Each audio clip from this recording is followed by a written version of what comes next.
Morning everyone, welcome to Hedgehog Hollow. Welcome if you just hopped over from Facebook. If you didn't hop over from Facebook, did you know that we have Facebook Lives every morning at 11:30 a.m. Eastern, and they are on tips, tricks, all sorts of fun bits and pieces about stamping, scrapbooking, card making. And you can find us facebook.com/Hedgehog Hollow Inc. INK, and you can find us all there to join us each morning. They're also published so you can watch them anytime as well. But today we're here on YouTube to talk about the Misti. So one of the biggest questions I get asked is which Misti should I buy? Right now in America, the only option we have is the Misti. I do have the We Are Memory Keepers, and I do have the Hampton Arts stamp press as well, the Stamp Perfect. And I have the Tim Holtz on order, but we can't get anything else here. So whilst I'm aware there are others on the market, I'm just going to today focus on the Misti. You'll also notice if you're not watching this live, in this corner down here there'll be a little arrow. Just click that and it will allow you to open up some links about other stamp platforms. Morning Therese, morning, and then you can see on there's also a comparison between the Misti and the Stamp Perfect. Morning Sue, thank you. And you can see some of my top tips there as well. But in the USA, we can only buy the Misti, so hence that's why we're going to look at this one today. So the Misti comes in 3 sizes. Morning, Lisa. You get the mini Misti, which is the card front size, but we'll get to exact sizes in a second.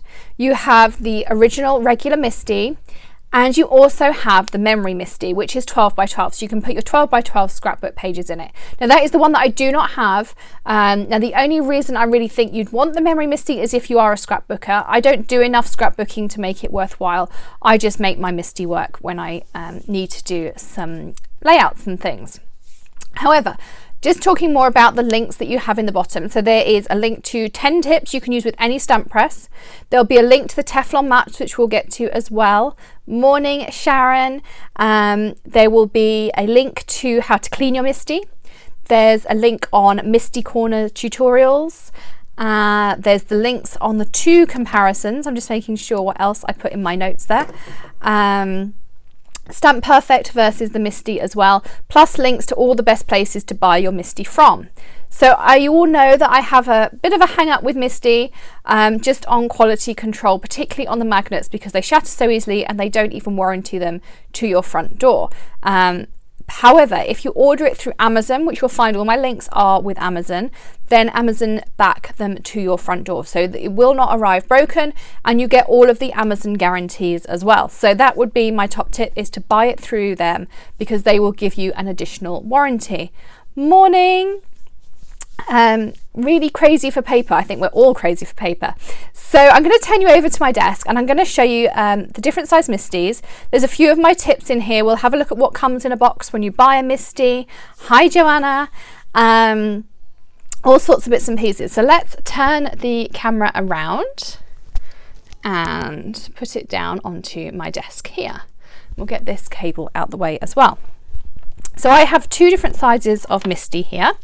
This is the original Misti, and mine is well loved, and it does get a monthly clean, but I think we may need to do it a little bit more often because we're using it a lot at the minute. And this is the mini Misti as well. So these are the 2 we're kind of going to concentrate on. As I said previously, there is a 12 by 12 Misti as well if you want to go down that road and you do scrapbook layouts or something that's bigger than a 6 by 8. So 6 by 8 will fit in here perfectly. So let's start with the original Misti. What is a Misti? So a Misti is a stamp press. It has this lovely beveled piece in here for you to put your cardstock in, and you can use red rubber mounted with the foam, or you can use your photopolymer stamps in a Misti. If you want to use your photopolymers, you will need this foam pad, and I will refer you to the video link underneath this one about how to use a Misti, and we run through all these kinds of things in it. Now when you buy a Misti, no matter which size it is, it comes with this pad of paper for you to use one sheet underneath either on top of your black pad or just on top of the acrylic piece in the bottom. And that is so that if you stamp off the edges, it comes on here, or you can do some practice stamping. Now, my top tip, if you want to use that, is to laminate your sheets and just cut them very snugly around the edge, and then you can reuse them over and over, because when you stamp on here and it's laminated, you can grab your stamp chamois and then you can just clean it off. However, if you don't have these, or you've run out of these, you can also use any piece of A4 or any piece of paper rather. So this is just some of the Stampin' Up! Grid paper. Simon Says Stamp also does it, and this will also fit inside your Misti. Again, it's all in the top tip videos and what sizes to cut them to, etc, etc. This one actually fits in the Stamp Perfect, which is slightly smaller than the Misti.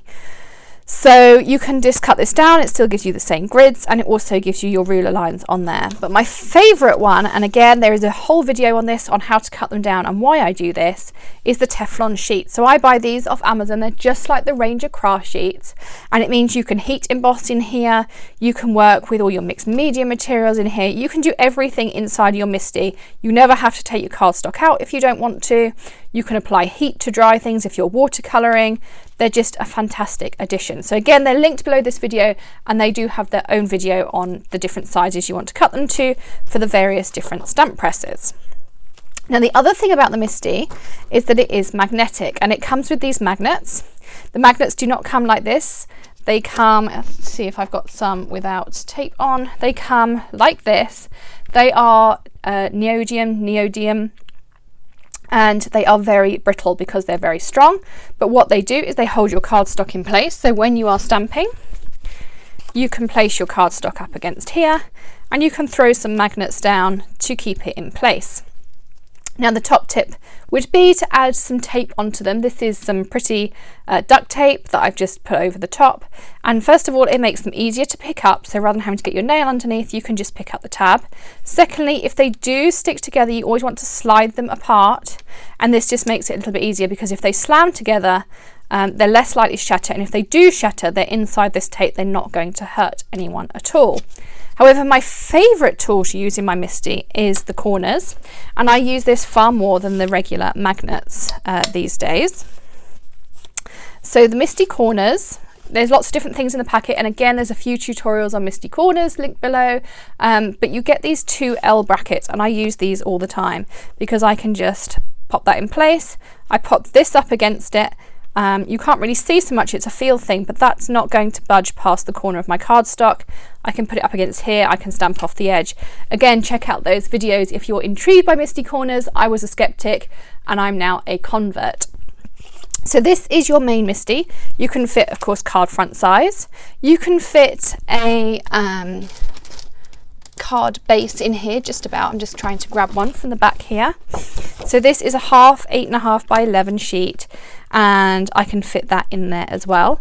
I also have mine cut the other way, nice and lengthways, and if I want to stamp on it, I can just put it here, stamp on this bottom portion, stick this out, and I can still close my lid. It's not going to do any damage to my card. So you can stamp on something slightly bigger, and so that's that. And this is the mini Misti. Now this may suit you if you never stamp anything bigger than just pre-cut card fronts. This one's slightly bigger. I've cut down one of my big pieces. But you can fit in here a card front quite easily. There's not a huge amount of room around it.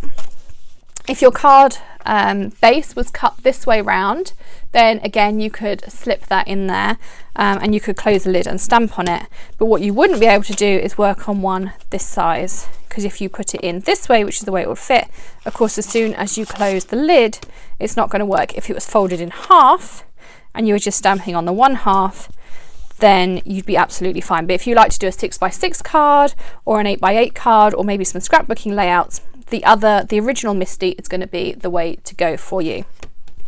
This comes exactly the same. It has your foam mat in it. You get a pad of paper. I have one of my Teflon mats cut down.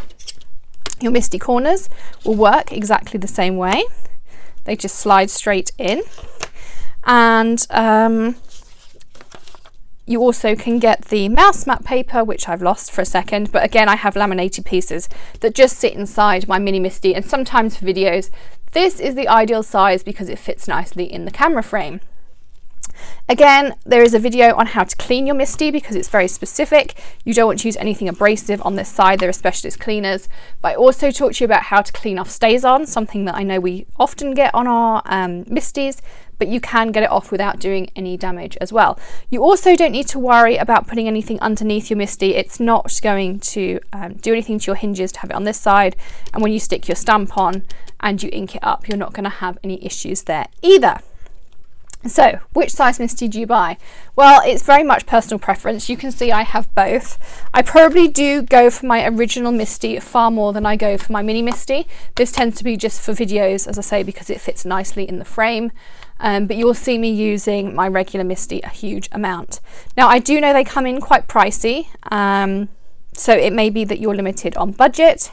If you can get the stamp perfect, you may find that that fits better in your budget. It's halfway kind of between these two. It has exactly the same features, but it's discontinued in the US due to the patent infringements. And as soon as the Tim Holtz one comes out, we will look through that as well. So lots of information in there for you. Be sure to check out the links below. There's lots of videos on Mistis and tips and Misti corners and all those kinds of things. It's also just worth saying, if you buy the Misti corners, they come with these other set square pieces. I just grabbed a couple of them here. Now, if you have the mini Misti, now you can use this to help you line things up, but you can't leave it in when you stamp or close the lid. You can fit both of these smaller triangles that come in there and the little L brackets, but I particularly use this a lot for straight sentiments and things like that. So you won't be able to fit that in the mini Misti if you watch those videos and you like those. I'm really intrigued by the Tim one. I've heard great things about it, and we will do a review video as soon as they're released here in the US. So thank you for joining us today. I hope you found some of those tips useful, and we'll see you again soon. Happy stamping. Bye.